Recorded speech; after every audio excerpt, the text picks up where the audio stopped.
গুলো দেখতে হবে।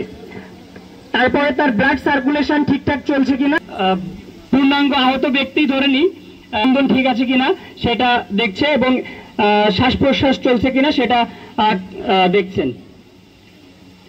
শ্বাস প্রশ্বাস দেখার কয়েকটা কৌশল আছে। আমরা অনেক সময় আমাদের তার নাক দিয়ে যে নিঃশ্বাসটা সে ত্যাগ করে সেটা কিন্তু স্বাভাবিক অবস্থা থেকে কিছুটা গরম অনুভূত হয়। সেটা মুখটা কাছে নিয়ে তার অনুভব করবে যে আসলে শ্বাস প্রশ্বাস চলছে কিনা। তার বুকের দিকে লক্ষ্য করে অনেক সময় দেখা যায় যে বুকটা ইনস্ট্যান্ট, যদি আমাদের বিশুদ্ধ পানি থাকে সেটাতে আমরা হাত ধুয়ে নিতে পারি, যদি আমাদের ডিটারজেন্ট বা স্যাভলন পানি এরকমের কিছু থাকে সেটা ব্যবহার করতে পারি। যদি না থাকে তাহলে একটা পরিষ্কার সুতি কাপড় দিয়ে হলেও সেখানে আমরা চাপ দিয়ে ধরবো। প্রথম শর্ত হচ্ছে আমরা রক্তপাত বন্ধ করতে গেলে ওই ক্ষতস্থানকে আমরা চাপ প্রয়োগ করব,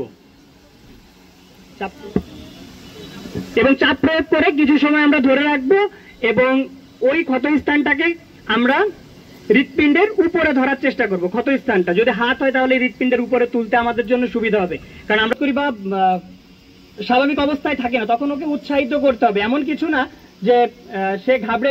প্রোগ্রাম আমরা আয়োজন করতে যাচ্ছি। আমরা যদি স্বাস্থ্যসেবার দিকে দেখি যে আমাদের আসলে আমাদের যে জনসংখ্যা আছে, আমাদের জনসংখ্যার তুলনায় আমাদের যে স্বাস্থ্যসেবা, যে হসপিটাল বলি বা চিকিৎসা কেন্দ্র বলি, এটা অপ্রতুল। প্রতিটা মানুষের জন্য তো ঘরে রাখতে পারবো, আমরা সুস্থভাবে জীবনযাপন করতে পারবো। আমরা যদি যেমন আপনি যেটা